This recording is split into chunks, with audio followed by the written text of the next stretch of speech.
السلام علیکم۔ Venice sports کے ساتھ آپ کا میزبان شہزادہ معین حاضر ہے۔ عید الاضحیٰ کا دوسرا روز ہے، بہت بہت اہل وطن کو مبارک ہو۔ اور جس طرح پہلے روز ہم نے پروگرام کیا تھا ایک سیلیبریٹی کے ساتھ، اور آج ہم انٹرنیشنل ہاکی پلیئرز کے ساتھ موجود ہیں اپنے اس شو میں، عید اسپیشل شو میں۔ اور عدنان اشرف آج ہمارے ساتھ موجود ہیں، انٹرنیشنل ہاکی پلیئر ہیں، 50 سے زائد میچز میں پاکستان کی نمائندگی کر چکے ہیں۔ جونیئر ورلڈ کپ میں انہوں نے پاکستان کی نمائندگی کی، ایشیا کپ میں انہوں نے پاکستان کی نمائندگی کی، اس کے علاوہ BMW ٹرافی جو منعقد ہوئی اس میں پاکستان کی نمائندگی کرتے ہوئے دکھائی دیے ہیں۔ عید کا دوسرا روز یقیناً مختلف کھانے بنانے کے بعد، مختلف باربیکیو کے بعد آج دوسرے روز ہے۔ دوسرے روز بھی قربانی کا سلسلہ جو ہے شہر قائد میں اور پورے پاکستان میں جاری ہے، اور ساتھ ساتھ تھوڑے سے جو مسائل ہیں نا کہ وہ گندگی، لیکن پہلے روز تو تھوڑی سی گندگی کم نظر آئی ہے، اور جو حکومت کی جانب سے ہم نے دیکھا کہ دفعہ لگائی گئی ہے 144، اور اس کے بعد یہ بھی کہا گیا ہے کہ جو اس سے گندگی کو پھینکتا ہوا دکھائی دیا جائے گا انہیں جو ہے گرفتار بھی کر لیا جائے گا۔ تو شاید شہری کو تھوڑا سا ڈر خوف نظر آیا، اور شہری جو ہے گندگی پھیلانے سے تھوڑا سا گریز کرتے دکھائی دیا، جس کے باعث شہر قائد تھوڑا سا صاف ستھرا سا نظر آ رہا ہے۔ اگر گندگی پھیلے گی تو مختلف بیماریاں بھی پھیلنے کا خطرہ ہے۔ تو یقیناً اس نیک تمنا کے ساتھ ہے کہ پاکستان کے اندر ہمیشہ صاف ستھرا پاکستان رہے، صاف ستھرا شہر قائد رہے، اور اس کو ہم کو چمکانا ہے، اپنے ملک کو جو ہے خوبصورت بنانا ہے، اور خوبصورتی کے لیے صفائی بہت زیادہ ضروری ہوتی ہے۔ اور صفائی کے ساتھ ساتھ یقیناً باربیکیو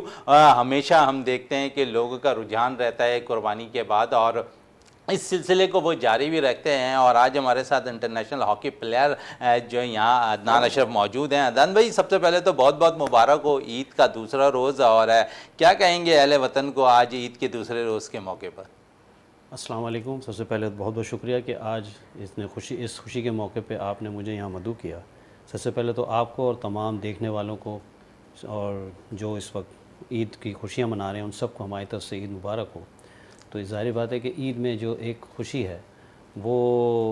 اس میں عمر کا کوئی قید نہیں ہے۔ ظاہر بات ہے اس میں بچے بھی ہیں، بڑے بھی ہیں، اور ہماری ایک مذہبی فریضہ ہے، اور اس کو جتنے اچھے طریقے سے،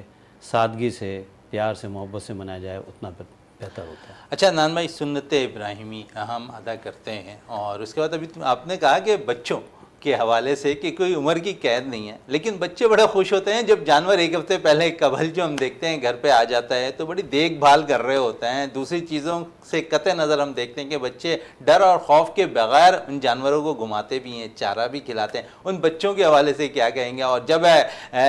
سنت ابراہیمی ہو جاتی ہے اس جانور کی تو اس کے بعد وہ بچے تھوڑے سے مانوس بھی ہو جاتے ہیں۔ اس میں جو میری اپنی ایک سوچ ہے وہ یہ ہے کہ ایک تو قربانی کا جانور جب خریدا جاتا ہے تو لوگ اس کے پیسے ضرور پوچھتے ہیں کتنے کا لیا، تو اتفاق سے میں اس چیز کو فوکس نہیں کرتا کتنے کا لیا۔ اچھا، اللہ رب العزت جو ہے اس مذہبی فریضے میں جو ہے میری آبزرویشن یہ ہے کہ ہر جانور جو ہے وہ بڑا پیارا لگ رہا ہوتا ہے، اور اصل چیز تو یہ ہے کہ بچہ تو ظاہر بات ہے ایک انوسینٹ ہوتا ہے، معصوم ہوتا ہے، لیکن جانور جو کہ ظاہر بات قربانی کے لیے آیا ہے وہ انسان اشرف المخلوقات تو نہیں ہے، لیکن اللہ رب العزت اس کے اندر بھی شاید کوئی ایسی چیز ڈیولپ کر دیتے ہیں کہ وہ بچوں کے ساتھ وہ بھی بہت فرینڈلی ہوتے ہیں، اور ہر بچہ جو ہے چاہے وہ کسی بھی عمر کا ہو، وہ بچہ جو ہے وہ بڑا انٹیکٹ ہو جاتا ہے جانور کے ساتھ۔ لیکن یہ جو جانور ہیں جو قربانی کے لیے آئے ہیں، ان کے اندر بھی کوئی اللہ رب العزت نے کوئی ایسی چیز جو ہے پیدا کر دیتے ہیں اس دوران میں کہ وہ بچوں کے ساتھ بہت زیادہ فرینڈلی ہو جاتے ہیں۔ باقی بڑوں کا تو پتہ ہے، بڑوں کا بھی پتہ ہے کہ بڑے بھی اس سے پیچھے نہیں رہتے، بڑے بھی اسی طرح بچے جس طرح عمل حل کر رہے ہوتے ہیں جانور کے ساتھ اسی طرح ان کی دیکھ بھال بھی کر رہے ہوتے ہیں، کسی چیز کی کمی نہیں کرنے دیتے ہیں جب تک جانور ذبح نہ ہو جائے۔ اس کے علاوہ جو ہمارے یوتھ ہے، یعنی ہم بچوں سے اگر اوپر آتے ہیں، کالج اور یونیورسٹی سے لیول کی جو ایج ہے بچوں کی، ان کا یہ ہوتا ہے کہ ان کی گیدرنگ، ایک سوشل گیدرنگ بڑھ جاتی ہے،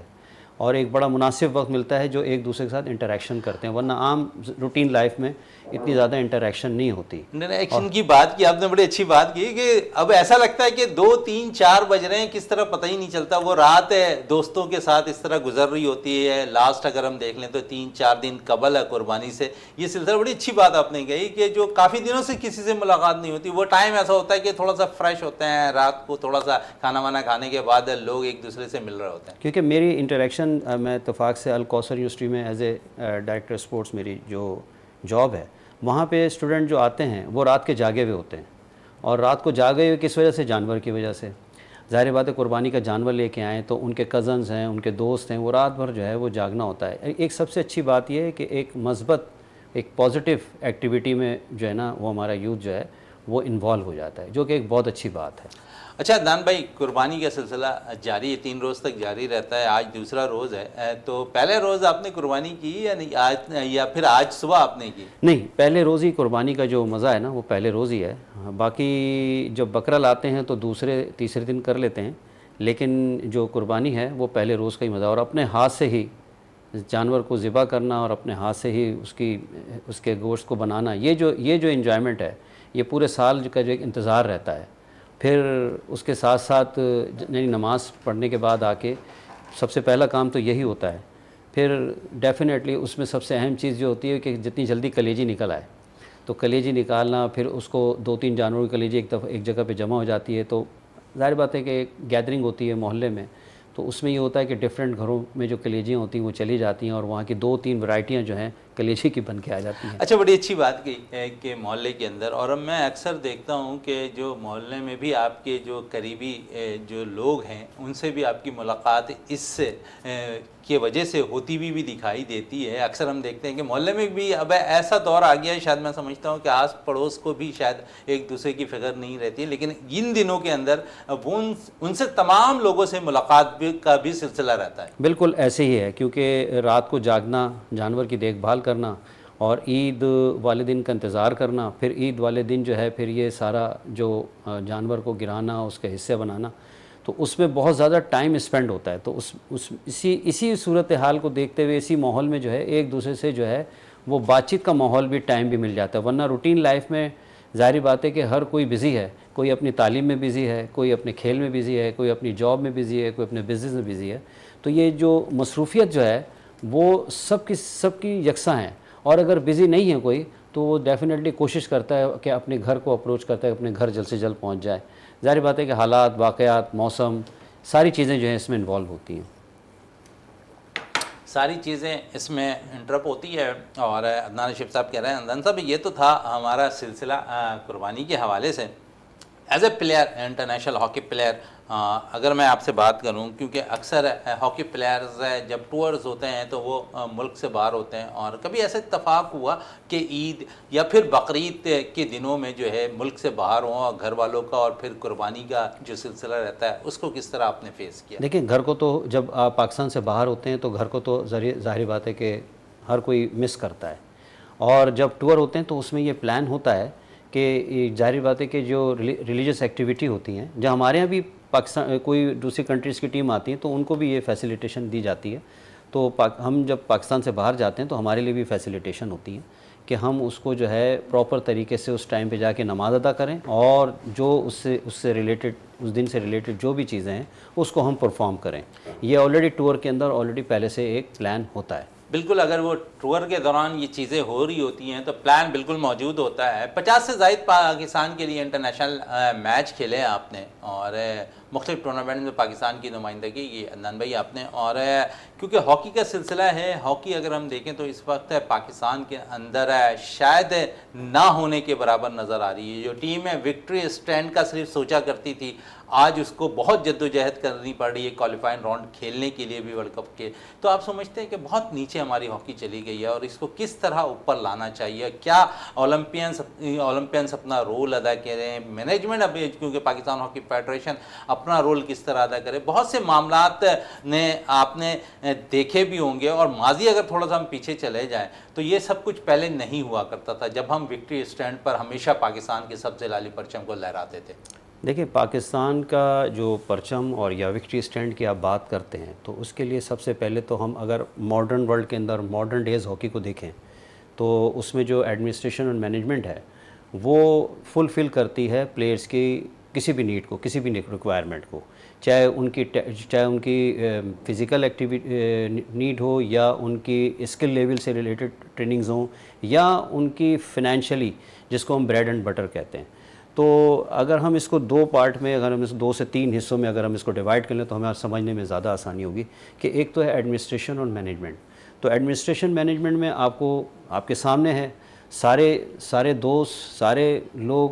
ہاکی سے ریلیٹڈ ہیں. اچھا، پہچان بھی ان کی جو گیم ہے ہاکی ہے. آج جس جگہ پہ اگر میں آج یہاں بیٹھا ہوں تو ہاکی کی وجہ سے بیٹھا ہوں. تو جو جس جگہ پہ بھی ہے وہ ظاہر بات ہے ہاکی گیم کی وجہ سے ہے. تو اس ہاکی گیم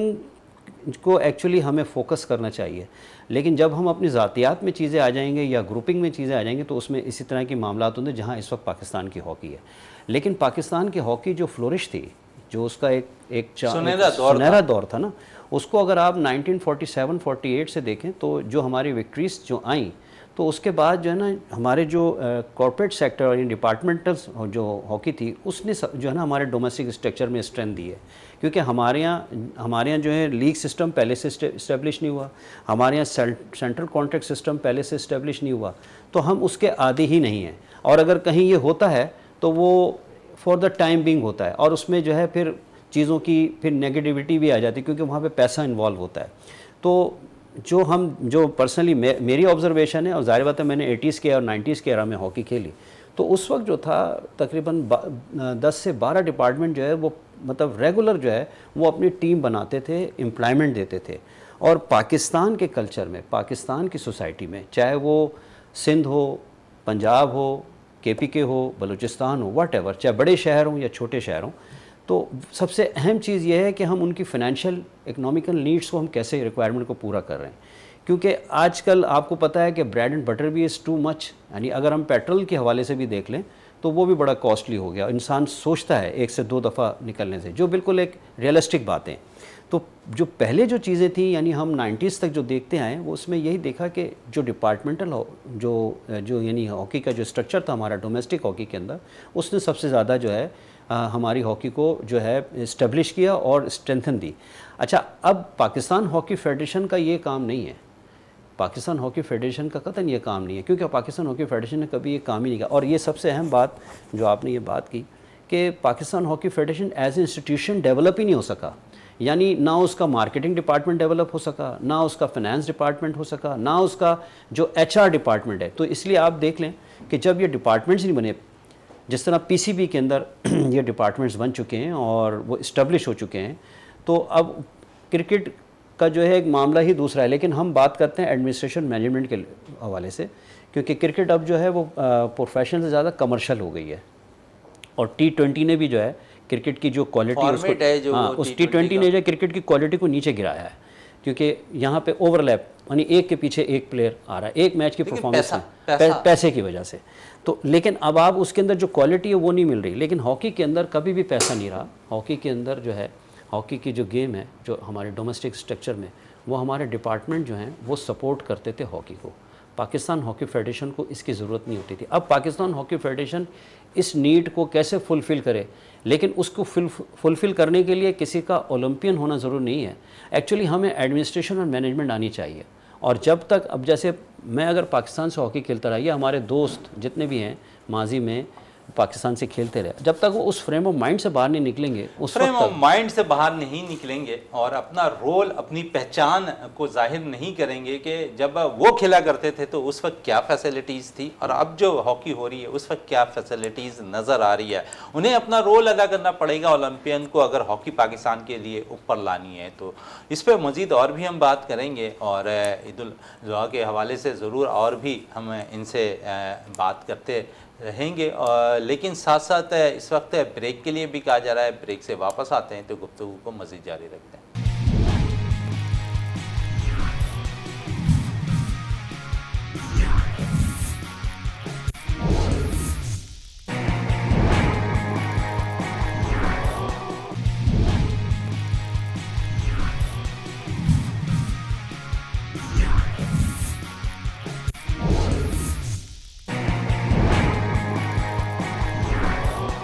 ویلکم بیک. اور ایک دفعہ پھر عدنان اشرف ہمارے ساتھ موجود ہیں, انٹرنیشنل ہاکی پلیئر. عدنان بھائی, اس سے قبل کیونکہ ابھی وقفے سے قبل ہم بات کر رہے تھے مینجمنٹ کے حوالے سے, پاکستان ہاکی فیڈریشن کے حوالے سے, لیکن جس دور میں آپ لوگ کھیلا کرتے تھے, آپ نے خود بھی کہا کہ اس وقت ڈپارٹمنٹ بڑے ہائر تھے, اس وقت پلیئرز کی لائن لگی ہوئی تھی, ایک کے پیچھے ایک پلیئر موجود ہوتے تھے, آپ سینٹر ہاف کھیلا کرتے تھے. تو میں آپ سے ضرور پوچھنا چاہوں گا کہ اس وقت کیا آپ کے پیچھے بھی اتنے پلیئرز موجود تھے, یا اتنے ڈپارٹمنٹ میں اتنے پلیئر موجود تھے؟ اگر عدنان اشرف نہیں کھیل رہا ہوتا تو اس کے پیچھے 3 پلیئر موجود تھے سینٹر ہاف. دیکھیں, جس وقت ہم پاکستان ٹیم سے کھیل رہے ہوتے تھے, تو اگر میں پاکستان سے پلینگ کھیل رہا ہوں تو میرے ساتھ 3 میری پوزیشن کے پلیئر ہوتے تھے, اور جب بھی پاکستان کا کیمپ لگتا تھا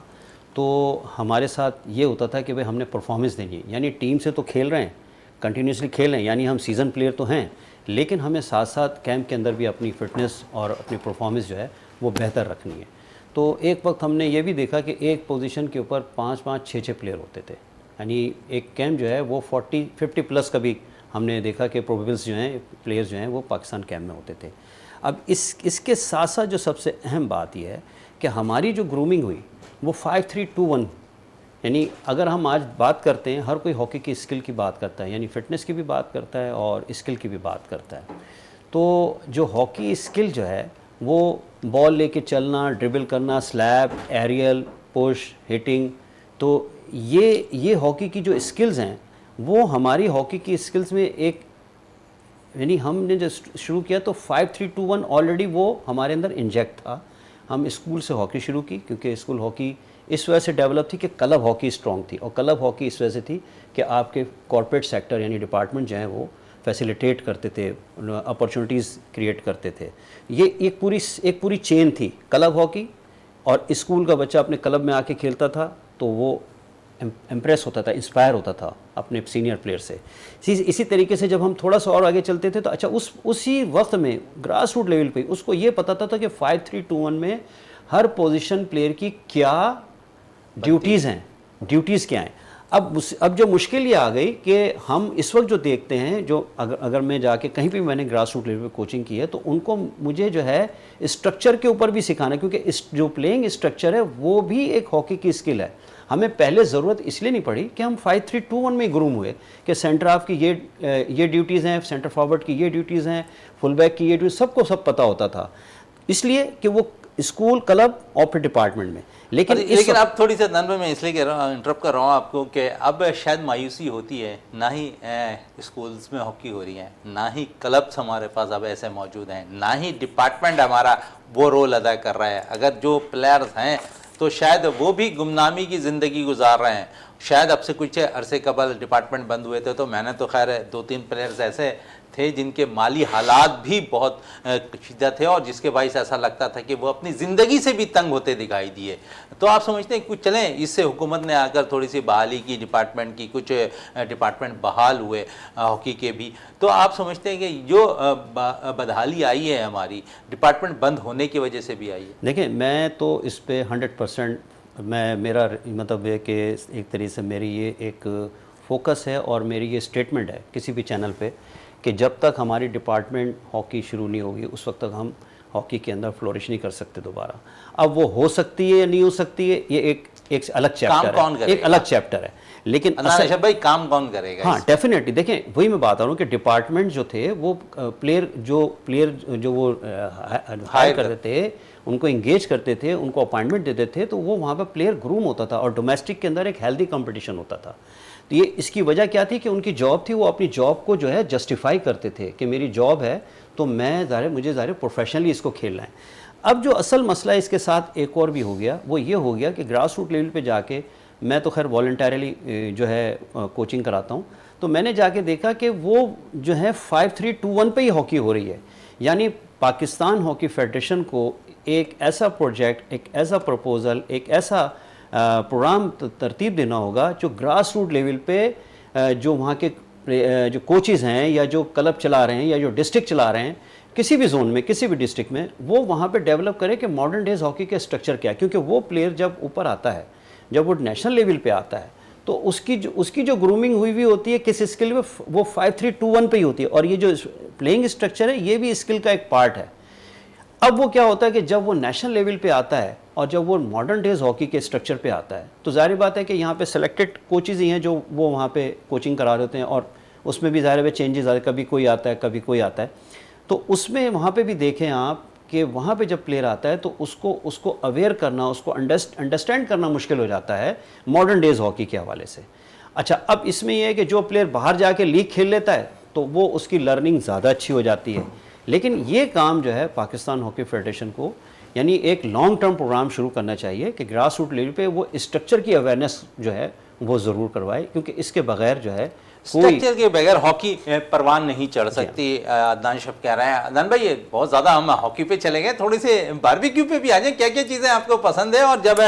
کیونکہ باہر ممالک کے اندر جب ٹور پہ ہوتے تھے یا پھر اپنے ملک کے اندر کوئی انٹرنیشنل ٹیم ٹور پر آئی ہوئی ہوتی تھی اور بقرعید کا سلسلہ ہوتا تھا، تو اس وقت کیا سچویشن ہوتی تھی؟ آپ لوگ کے پلیئر ریلیز ہو جاتے تھے، گھر جاتے تھے، یا پھر جو کیمپ میں ہی موجود ہو کر ٹریننگ کر رہے ہوتے تھے؟ دیکھیں جب یہ ایسی جب کوئی ایونٹ آتا تھا جو ہمارا مذہبی جو تہوار ہیں تو اس میں ظاہر بات ہے کیمپ سے پلیئر جو ہیں وہ ریلیز ہو جاتے تھے، اپنے گھر جا کے وہ انجوائے کرتے تھے اپنے فیملی کے ساتھ، پھر وہ دوبارہ جوائن کرتے تھے. اور یہ دوبارہ جوائن کرنا بڑا ٹف ہو جاتا تھا کیونکہ ظاہر بات ہے فیملی کبھی ایسا اتفاق ہوا جی ہوم سیریز کے اندر آپ کے ساتھ؟ جی ہوم سیریز میں بھی ایسا ہوا کہ ہمارا رمضان میں کیمپ لگا ہوا ہے اور ظاہر بات ہے اب اس میں ظاہر بات ہے روزے بھی رکھنے ہیں، اور اگر روزے نہیں رکھنے تو اس کو بھی ایک گلٹ ہے. ظاہر ہے صبح اور شام ٹریننگ ہو رہی ہے تو اس کی پلاننگ کرنی پڑتی تھی. اور اس کے علاوہ یہ تھا کہ جب ہم عید کا موقع آتا تھا تو ہم اپنے گھروں کو جاتے تھے، اور ہمیں اگر 4 دن کا بھی موقع مل جاتا تھا تو اپ اینڈ ڈاؤن کرتے تھے. جیسے لاہور یا اسلام آباد میں کیمپ لگا، ہمیں 4 یا 5 دن کا بھی اگر موقع مل گیا ہے تو اپنے گھر ضرور واپس آتے تھے. اچھا گھر ضرور واپس آتے تھے، اس کے بعد جوائن بھی کر لیتے تھے ٹیم کو. عدنان بھائی لیکن وہ عید کا سلسلہ تھا. بقرعید میں جو ہے آپ جب ریلیز ہوا کرتے تھے آپ لوگ، کیونکہ اس وقت اگر ہم دیکھیں تو ڈائٹ کا بڑا خیال رکھا جاتا تھا، لیکن جب یہ 3 دن ہوتے تھے اور گھر پہ گزارتے تھے تو اور قربانی کا سلسلہ رہتا تھا تو اس وقت ڈائٹ پہ توجہ دیتے تھے یا پھر جو آ جائے کھا لیا جائے؟ ایکچولی زیادہ ٹائم تو ہمارا یہی ہوتا تھا کہ ہم نے اپنے آپ کو ریسٹرکٹ رکھنا ہے ڈائٹ میں، لیکن 2-4 دن جو یہ ہوتے تھے تو اس میں اگر ہم کچھ کھا بھی لیتے تھے تو جا کے ہم نے سارا جو ہے نا وہ ڈیزالو کر لینا تھا برا، کیونکہ ٹریننگ سیشن ہی جاری صبح کے 2-2.5 گھنٹے، شام کے 2-2.5 گھنٹے، یعنی جو 2 پارٹ میں جو ہماری ٹریننگ ہوتی تھی وہ بڑی افیکٹو ہوتی تھی ہمیں اپنی فٹنس کو جو ہے نا دوبارہ ریسٹیبل کرنے میں. اور باربیکیو کا تو ایسا ہے کہ باربیکیو کوئی مطلب یہ کہ صحت کی مضر چیز نہیں ہے. باربیکیو تو بلکہ بہت ہی اچھی چیز ہے، زیادہ مطلب جس کو ہم کہتے ہیں غذائیت والی چیز کہہ لیں ہم، ذائقے کے ساتھ ساتھ غذائی. ہم لوگ کیونکہ ذائقے کی طرف چلے گئے زیادہ، مسالے کی طرف زیادہ چلے تو اس میں ذرا پرابلم ہوتی ہے. اچھا اس میں پرابلم ہوتی ہے. لیکن شوق سے کیا کھاتے ہیں عدنان بھائی آپ؟ میں جو ہوں زیادہ تر کوشش یہ کرتا ہوں کہ چاول ہوں اور اور اپنا گوشت کا سالن ہو، یعنی کوئی ایسا فرمائشی بقرعید کے دنوں میں کہ فرمائشی پروگرام یہ ہوتا ہے. بریانی تو سمجھ لیں کہ تھرو آؤٹ چلی رہی ہوتی نا، لیکن میری فرمائش یہ ہوتی ہے کہ چاول ہوں اور ساتھ میں کچھ اس کے ساتھ کری ہو گوشت کی، جو کھانا ہے نا وہ میرا لائٹ مسالہ یا تیز؟ لائٹ مسالہ ہو، اور کباب ہو یا باربیکیو ہو. تو یہ کباب بھی بڑی زبردست وہ مطلب یہ کہ میرے شوق سے. اچھا کیونکہ انٹرنیشنل پلیئر ہونے کے ساتھ ساتھ ہے، کیونکہ فیملیز کو بھی وقت دینا پڑتا ہے عدنان بھائی، تو جب ایز اے پلیئر جب آپ کھیلا کرتے تھے اس وقت فیملیز کو ٹائم آپ بہت کم دیا کرتے تھے. اس دور کی زندگی اس دور کی زندگی، کیونکہ اب فیملی کے ساتھ زیادہ تر وقت گزر رہا ہوتا ہے، تو کچھ فرق نظر آ رہا ہوتا ہے آپ کو؟ بہت بڑا فرق نظر آتا ہے، کیونکہ مطلب ساری زندگی جو ہے انسان سیکھ رہا ہوتا ہے. تو بہت سی باتیں ایسی ہیں جو اب جب ہم فیملی کے ساتھ گزار رہے ہوتے ہیں تو اس میں ہمیں بہت سی چیزیں یہ پتہ لگتی ہیں کہ ہم سے کیا پاسٹ میں غلطیاں ہوئی ہیں، یا ہماری کیا ایسی چیزیں تھیں جو کہ ہمیں نہیں پتہ تھی، ہمیں اویئرنیس نہیں تھی، اور ہم جو ہے فیملی کے ساتھ رہ کے وہ چیزیں مطلب اس کو ہم اویئر بھی کرنا ہے، سیکھنا بھی ہے، اور اپنی جو غلطیاں ہیں اس کو بھی صحیح کرنا ہے ہم نے. کیونکہ ساری زندگی انسان جو ہے وہ سیکھتا ہی رہتا ہے. لرننگ ہے، لرننگ پروسیس تو ختم. لرننگ پروسیس ہمیشہ رہتا ہے، ہمیشہ زندگی کے اندر سیکھنے کا عمل جاری رہتا ہے، اور جو سیکھنے کے عمل کو قائم رکھنے کی کوشش کرتے ہیں وہی آگے جا کر جو ہے اپنا نام پیدا کرتے ہوئے دکھائی دیتے ہیں. عدنان بھائی مزید آپ کی طرف آؤں اور عید کے سلسلے میں تھوڑی سی اگر ہم بات کریں تو فیملی کے ساتھ کہیں گھومنے پھرنے جانے کا اتفاق ہوتا ہے، یا پھر اپنے رشتہ داروں کے گھر ہی جو ہے ہے عید کے دنوں میں گزارنا پسند کرتے ہیں؟ دیکھیں عید کے دنوں میں جو پبلک پلیس ہیں آپ کو پتہ ہے وہاں تو بہت زیادہ رش ہوتا ہے، تو اس جگہ کو تو زیادہ فوکس نہیں کرتے ہم، لیکن فیملیز میں، کیونکہ ظاہر ہے فیملیز میں اب ظاہر ہے بیٹیاں بھی ہیں، ان کے بھی گھر ہیں، پھر اس کے علاوہ بھائی ہیں، بہنیں ہیں، کزنس ہیں، تو عید کے دنوں میں بس یہ ہوتا ہے کہ بھائی آج ان کے یہاں جانا ہے، وہ تو فکس ہوتا ہے نا پہلے سے شیڈول، اور انہوں نے ہمارے یہاں آنا ہے، تو وہ چیز چل رہی ہوتی ہے، اور پھر یہ بھی ہوتا ہے کہ اچھا انہوں نے یہ پکایا تھا تو آپ نے یہ نہیں پکانا ہے، تو اس طرح جو ہے عید کے دن میں جو ہے ایک دوسرے کو انٹرٹین کرتے ہیں، فیسیلیٹیٹ کرتے ہیں، تاکہ ایک پیار محبت کا معاملہ رہے، اور ظاہر قربانی جو ہے وہ سکھاتا بھی یہی ہے ہمیں، جو قربانی ہے یہ جو عید الاضحیٰ ہے وہ بھی یہی سکھاتی ہے کہ محبت پیار جو ہے وہی سکھاتا ہے۔ محبت پیار ہمیشہ قائم رکھا جائے، اور یہی سبق بھی ہمیں سکھاتے رہنا بھی چاہیے اور اپنے آگے منتقل بھی کرنا چاہیے۔ اس وقت بریک کے لیے کہا جا رہا ہے، بریک سے واپس آتے ہیں تو گفتگو کو مزید جاری رکھتے ہیں۔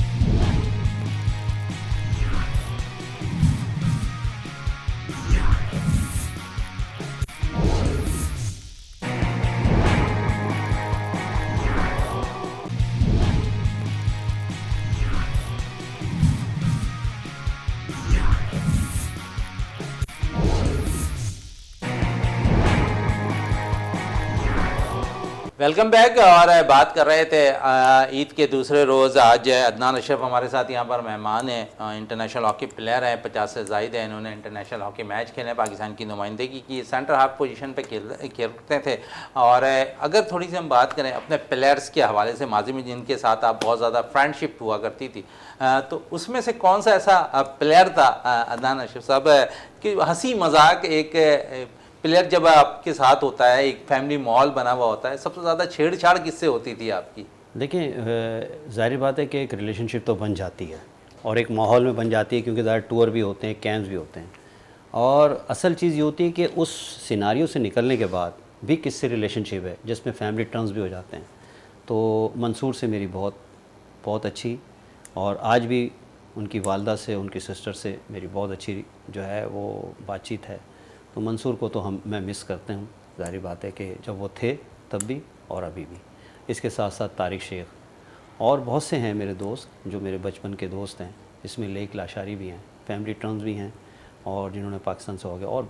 بہت نام لیں، لیکن کچھ ایسے لوگ ہیں کہ جن سے ریلیشن شپ بہت زیادہ فرینڈ شپ ہوتی دکھائی دیتی ہے۔ عدنان اشرف بھائی، اگر تھوڑی سی بات کریں پاکستان کی ہاکی کی بہتری کے لیے، تو آپ سمجھتے ہیں کہ اس میں موجودہ ٹیم کے اندر جو پلیئرز ہیں وہ کچھ اچھے ہیں، کچھ اچھی کارکردگی کا مظاہرہ بھی کر رہے ہیں؟ جس طرح آپ نے کہا نا کہ کلب اور اسکول لیول سے ہماری ہاکی بالکل ختم ہو گئی، آپ کے دور میں اسکول اور کلب لیولز پہ ہاکی بہت ہوا کرتی تھی، ڈپارٹمنٹ میں اچھے پلیئرز آیا کرتے تھے، لیکن اب یہ سب کچھ ختم ہونے کے باوجود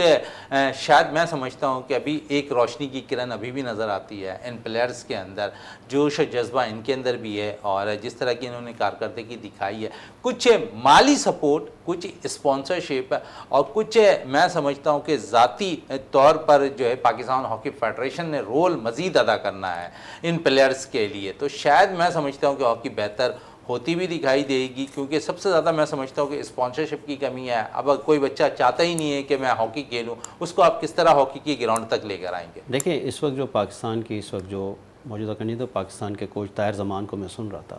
تو وہ بہت زیادہ پر امید نظر آئے مجھے، کافی انہوں نے پازیٹیو چیزیں بتائیں، تو پاکستان ٹیم کبھی بھی کہیں بھی جائے اور کسی بھی سچویشن میں جائے، کسی بھی ایونٹ میں جائے، تو ہماری تو خواہش یہ ہے کہ پاکستان جیتے، ہم کبھی بھی یہ کیوں سوچیں گے کہ پاکستان ہارے، لیکن ڈیفینیٹلی اس کی پہلے سے تیاری بھی ہوتی ہے۔ اچھا، تیاری کے ساتھ ساتھ اس کی جو سائڈ بائی سائڈ چیزیں ہوتی ہیں وہ بڑی امپورٹنٹ ہوتی ہیں، جس میں سب سے اہم چیز وہی آ گئی کہ اکنامکلی چیزیں جو وہ جتنی اسٹرینتھ ہوں گی اور وہ جتنی کنٹینیوسلی ہوں گی وہ زیادہ بہتر ہوگا۔ یہ نہیں کہ وہ صرف ایک ٹور سے ہی کنسرن ہو، اس کے علاوہ بھی زندگی گزارتا ہے پلیئر، تو اس میں بھی اس کی نیڈس ہوتی ہیں۔ اور جہاں تک آپ نے اسکالرشپ کی بات کی، تو الکوثر یونیورسٹی جہاں میں ایز اے ڈائریکٹر اسپورٹس میں جاب ہے میری، تو میں آپ کے اس پلیٹ فارم سے میں یہ بات کہنا، صرف ہاکی نہیں، کسی بھی گیم میں اگر کوئی ایسا پلیئر جو کہیں سلیکٹ ہوا ہو ٹاپ لیول پہ، تو میں اس کے لیے جو ہے اسکالرشپ جو ہے آپ کے اس پلیٹ فارم سے اناؤنس کرتا ہوں، اور اس کے لیے میں ایفرٹ کروں گا کہ اس کو اسکالرشپ ملے. اچھا اسکالرشپ بعض یونیورسٹیز میں دیکھتا ہوں کہ 60 50 70% دے رہے ہوتے ہیں, کوئی 100% بھی دے رہے ہوتے ہیں. تو یہ کیا لیول کس طرح آپ لوگ جانچتے ہیں اس کو, کس طرح کس پلیئرز کے حساب سے آپ ہے, کسی کو 100% آپ اسکالرشپ دے دیتے ہیں, کسی کو 80% بھی دے رہے ہوتے ہیں, کسی کو 60%, کسی کو 50%, یہ کیا کرائیٹیریا ہوتا ہے؟ یہ اس میں پلیئر کا لیول ہوتا ہے کہ وہ پلیئر کس لیول پہ, اگر کوئی ڈسٹرکٹ ہے, زون ہے, پروونس ہے, تو اس کو اس کے حساب سے جو ہے کیا جاتا ہے. اچھا انڈیویجول جو گیمز ہوتے ہیں نا اس میں رینکنگ ہوتی ہے, اگر کوئی ٹاپ رینکنگ کا ہے تو اس انفرادی آپ ہاں جس میں بیڈمنٹن ہے, ٹیبل ٹینس ہے اور ادر گیمز جو team game is the different thing نا, جو انڈیویجول گیم ہے. تو انڈیویجول گیم کے اندر اگر کوئی ٹاپ رینکنگ کا پلیئر ہے تو اس کے لیے تو میں یہ کہوں گا کہ میں اس کو 80 سے 100% تک میں اسکالرشپ کی کوشش کروں گا. لیکن ایک لیول ہوتا ہے جو ایک اپنے کراچی سے کھیل رہا ہے یا ایک ڈسٹرکٹ سے کھیل رہا ہے یا پروونس سے کھیل رہا ہے یا ابھی پاکستان کیمپ میں ہی آیا ہے, تو ڈیفینیٹلی اس کے لیے جو ہے وہ ایک ڈفرینٹ کیٹیگری ہوگی. لیکن یہ ہے کہ اگر کوئی اچھا پلیئر ہو, انفرادی کے لیے تھوڑا سا کرائیٹیریا الگ ہوتا ہے, اور جس طرح ٹیم مینجمنٹ ٹیم کے حوالے سے اگر بات کریں تو وہاں کرائیٹیریا الگ نظر آتا ہے کھلاڑیوں کے لیے اسکالرشپ کے لیے. لیکن الکوثر کے اندر اسکالرشپ ہے. میں یہاں یہ بات بالکل کہوں کہ الکوثر کے اندر اسپورٹس میں ہم اس کا لیول چیک کر کے اس کو ہم اسکالرشپ جو ہے اسکالرشپ دیتے ہیں. اور انم بھائی کیونکہ ہاکی ایک ایسا گیم ہے جو ہمارا قومی کھیل بھی ہے, ہمیں اس کو مزید بہتر سے بہتر بھی بنانا ہے. لیکن ساتھ ساتھ کیونکہ ابھی ایجوکیشن کی تھوڑی سی آپ بات بھی کر رہے ہیں, اسکالرشپ کی بھی بات کر رہے ہیں, تھوڑا سا ہم اگر پیچھے چلے جائیں تو کالجز کے اندر ہم دیکھا کرتے تھے کہ اسپورٹس میں میٹرک میں کسی لڑکی نے اچھی کارکردگی دکھائی تو وہاں پر کالج میں جو ہے ایز اے اسپورٹس مین اس کی داخلے ہو جایا کرتے تھے آسانی سے, لیکن اچھے کالج کے اندر. لیکن یہ چیزیں اب ختم ہوتی گئی ہیں, اور شاید اس بنا پہ ہمارے پاس جو گراس روٹ لیول سے جو ٹیلنٹ نکل کر آتا تھا وہ ختم ہوتا ہوا بھی دکھائی دے رہا ہے. اس کی جو سب سے اہم وجہ یہ ہے کہ جہاں تک میری نالج ہے 90s میں اسپورٹس اور ایجوکیشن منسٹری جو ہے وہ سیپریٹ کر دی گئی. جب تک یہ دونوں ساتھ تھے تو اس وقت تک جو ہے یہ جو ایڈمیشن والی جو پالیسی ہے وہ بہت زیادہ بہتر تھی. خود میں ڈی جے کالج سے پڑھا ہوں, وہاں میرا اسپورٹس پہ ہی داخلہ ہوا تھا. جی ہاں ایڈمیشن ہوا تھا. اور جہاں تک بات آپ کی بات ہے کہ نالج کی امپاور کی, تو الکوثر کا پلیٹ فارم اس لیے بھی حاضر ہے کہ ابھی ہمارے پاس جو ہے جون کی 12 13 14 تاریخ کو ہم اسکریبل کی نیشنل بقرعید کے فوراً بعد, جی ہاں بقرعید, ہم نیشنل چیمپئن ہم نے اپنا پلیٹ فارم دیا ہے اسکریبل ایسوسیشن کو. اسی طریقے سے پاکستان اسپورٹس بورڈ کا ایک ریفریشر کورس ہوا تھا, ہم نے اپنا پلیٹ فارم الکوثر کا دیا کہ وہاں پہ جو ہے وہ ریفریشر کورس کرایا جائے. اسی طرح ابھی میں ایک اور چیز ہے جو میرے پلان میں ہے, یعنی بیسک لیول پائپ لائن میں آپ نے جی ہاں بیسک لیول 1, یعنی یہ سمجھ لیں کہ اینڈ آف دا یعنی 3rd ویک کے بعد جون کے, وہ بھی پلاننگ میں ہے کہ فٹ بال کا لیول 1 بیسک جو کورس ہوتا ہے وہ جو ہے ہم کرائیں. کیونکہ ایکچولی ہم نے الکوثر کے پلیٹ فارم کو کسی بھی آرگنائزیشن کے لیے یہ اس لیے رکھا کہ وہ جو نالج امپاور کریں گے, نالج شیئر کریں گے, اور اصل چیز یہ ہے کہ کانسیپٹ کو ٹھیک کرنا. تو اگر کوئی آرگنائزیشن یہ کام کرنا چاہتی ہے تو ہمارا الکوثر یونیورسٹی کا پلیٹ فارم حاضر ہے, اور اس پہ ہم کام بھی کریں کیونکہ میری ڈومین میں اسپورٹس بھی ہے, سوشل بھی ہے. تو سوشل اینگل سے ہمارا کام. اور جیسے آپ نے کالجز کی بات کی تو اب ہمارے یونیورسٹی جو ہے ایک آؤٹ ریچ پروگرام بھی جو ہے اس نے ڈیولپ کیا ہوا ہے, جس میں ہم جو ہے کالجز کو ٹارگیٹ کرتے ہیں اس آؤٹ ریچ پروگرام میں. تو اس میں یہ ہے کہ ہم ان کی گرومنگ, یعنی ان کے لائف اسکل کی گرومنگ کرنا, ان کی جو سوشل ویل بینگ کے حوالے سے, اور اسی طریقے سے اسپورٹس سے ریلیٹڈ. تو یہ ہم ان کے ساتھ ایک آؤٹ ریچ پروگرام جو ہے وہ بھی ہم نے جو ہے ڈیولپ کیا ہوا ہے ڈفرینٹ کالجز کے ساتھ. تو جو ایک ادارہ کر سکتا ہے سوسائٹی کے اندر سوشل اینگل سے, اور جس کو ہم سوشل ورک بھی کہہ سکتے ہیں, تو یہ جو کام ہے یہ ڈیفینیٹلی یونیورسٹی جو ہے وہ کر رہی ہے اور انشاءاللہ کرتی رہے گی. لیکن بات وہی آتی ہے کہ اسپورٹس میں اسٹیبلش وہی ہوگا, اسپورٹس میں آپ کو فلورش جب ملے گا جب آپ اس کے لیے کوئی کارپوریٹ سیکٹر یعنی مستقل اس کے لیے کوئی روزگار کا ذریعہ مستقل جو ہے روزگار کے لیے کوئی سلسلہ جاری رکھیں. عدنان اشرف بھائی, دکھ اس چیز کا ہے کہ چاہے وہ کالج ہو, اسکول ہو یا یونیورسٹی لیول ہو, اور پھر کیونکہ میں پچھلے دنوں دیکھ رہا ہوں ایک summer camp Sindh sport board کی جانب سے بھی لگایا جا رہا ہے. 15 گیم اس میں شامل کیے گئے ہیں, لیکن قومی کھیل ایک دفعہ پھر اس میں شامل نہیں ہے. کچھ کالجز ہیں, کچھ یونیورسٹیز ہیں, پورا سال و سال اسپورٹس ویک مناتے ہیں, لیکن قومی کھیل کو ترجیح نہیں دیتے ہیں. اس طرف بھی عدنان صاحب توجہ دینے کی ضرورت ہے. اگر قومی کھیل ہاکی اسکولوں میں، کالجز میں، یونیورسٹی لیول پر کھیلا جائے گا تو آپ سمجھتے ہیں کہ کچھ جو پلیئرز ہیں نا جو گمنامی کا شکار ہیں، جن کے اندر تھوڑا بہت بھی ٹیلنٹ ہے ہاکی کا، وہ آ کے اسکل شو کر سکتے ہیں. دیکھیں یہاں پر میں آپ کے پلیٹ فارم سے یہ مطلب اناؤنس کرتا ہوں کہ کوئی بھی اسکول اگر میری خدمات لینا چاہتا ہے تو میں الکوثر کی مینجمنٹ سے، ہائر مینجمنٹ سے